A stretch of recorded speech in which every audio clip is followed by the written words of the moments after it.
Assalamualaikum warahmatullahi wabarakatuh. Perkenalkan, nama saya Novel Rizky Widijarto dari D4ME4C NRB 0323040064. Di sini saya akan mempresentasikan tentang simulasi aliran eksternal yang melewati tiga silinder. Untuk poin dari presentasi kali ini ada 6, yaitu yang pertama deskripsi, yang kedua domain geometri, yang ketiga meshing, yang keempat boundary, yang kelima kondisi batas, dan yang keenam hasil simulasi. Untuk yang pertama deskripsi, yaitu simulasi aliran eksternal melalui tiga silinder merupakan kajian numerik atau eksperimental yang bertujuan untuk menganalisis perilaku fluida saat melewati tiga silinder yang tersusun dalam pola tertentu, seperti segitiga atau bentuk lainnya. Studi ini juga berfokus pada pemahaman distribusi gaya-gaya hidrodinamika, seperti drag atau hambat, dan lift atau angkat, serta fenomena vortex shedding yang terjadi akibat interaksi antara aliran dan permukaan silinder. Untuk pengaplikasiannya, simulasi aliran eksternal berfungsi untuk memahami gaya-gaya seperti hambatan maupun angkat yang terjadi pada platform tengah laut, yang dimana akan mendeteksi pusaran arus yang akan berdampak pada getaran pada struktur. Eh, untuk domain geometrinya seperti yang tertera. Untuk dimension domain geometri dengan dimension box yang searah sumbu X 35, sumbu Z 20, dan sumbu Y 1. Di bagian tengah bangunan tersebut terdapat tiga buah lubang dengan diameter 0,5, serta terdapat box kecil searah sumbu X sebesar 9, sumbu Z 9, dan sumbu Y 1. Jarak lubang pertama dari pusat koordinat bangun balok adalah 2,2 dan membentuk sudut 75 dari sumbu Y. Untuk meshingnya di geometri ini menggunakan glue 1, kemudian algoritmnya 3D, kemudian yang di 1D algoritmnya diganti satu projection 1D, kemudian hipotesisnya source one edge. Untuk yang source edge-nya ini jika berbeda kita ubah dulu ke edge extrusion 2. Kemudian untuk submesh 1, meshnya menggunakan mesh 1, geometrinya menggunakan bagian depan. Kemudian untuk algoritmnya menggunakan netgen 1D 2D, dan untuk hipotesisnya menggunakan netgen 2D parameter 1. Kemudian diedit untuk argumennya di bagian max size dan min size, yang bagian max size diubah ke 1 dan min size diubah 0,5. Untuk fineness-nya kita menggunakan very fine. Kemudian untuk local size-nya, eh, untuk yang face small box depan itu kita gunakan di on face, dan edge cylinder 1, edge cylinder 2, dan edge cylinder 3 itu gunakan di on edge. Kemudian untuk value-nya saya rata menggunakan 0,062. Di bagian submesh 2, untuk mesh-nya tetap menggunakan mesh 1, dan geometrinya saya menggunakan edge extrusion 1. Kemudian di algoritmnya saya menggunakan Wise discretization, dan hipotesisnya menggunakan number of segment 1, yang saya edit menjadi number of segmentnya ini yang sebelumnya, kalau sebelumnya itu 15, saya ubah menjadi 1. Kemudian yang bagian 0D tidak diubah. Untuk submesh 3 ini sama dengan submesh 2, yang berbeda hanyalah pada bagian geometri, yaitu kita gunakan edge extrusion 2. Dan berikut hasil meshingnya dari bagian tampak pojok kanan atas, dan ini hasil meshing dari bagian depan.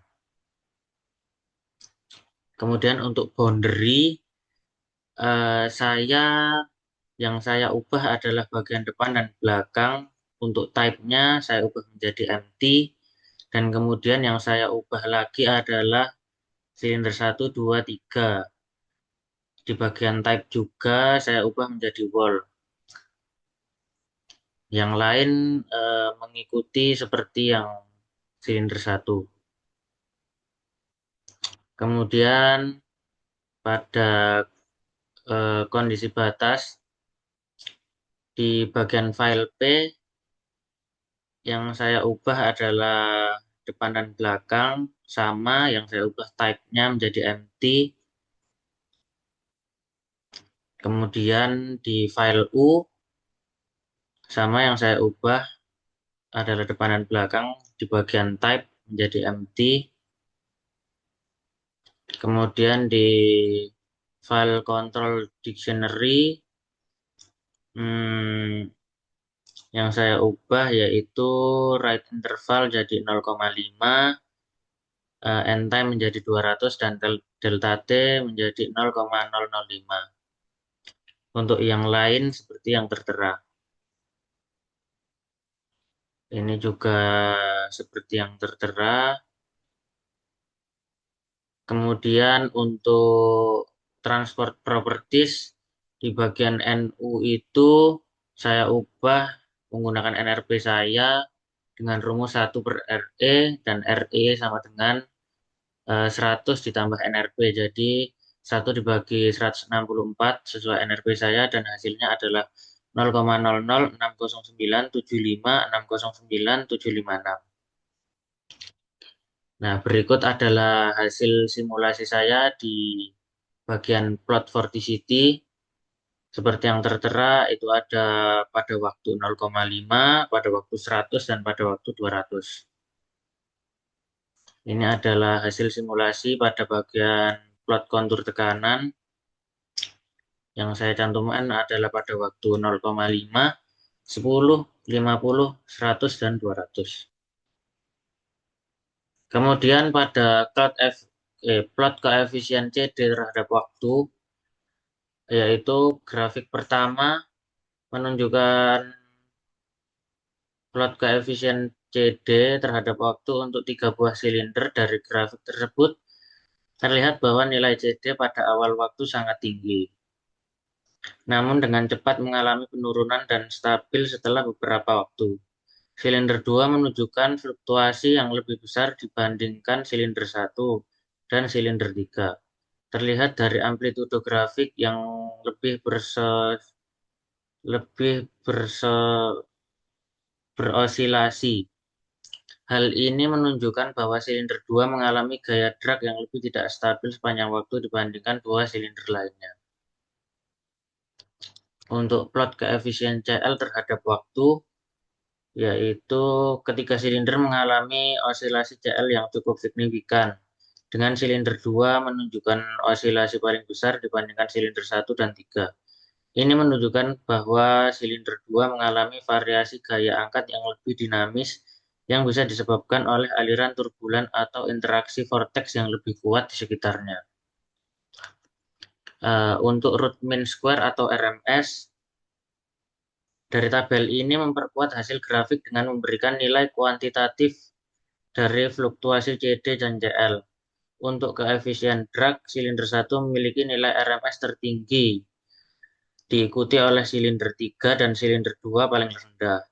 Ini mengindikasikan bahwa meskipun fluktuasi silinder 2 tampak besar pada grafik, secara kuantitatif silinder 1 mengalami gaya drag yang paling kuat secara rata-rata.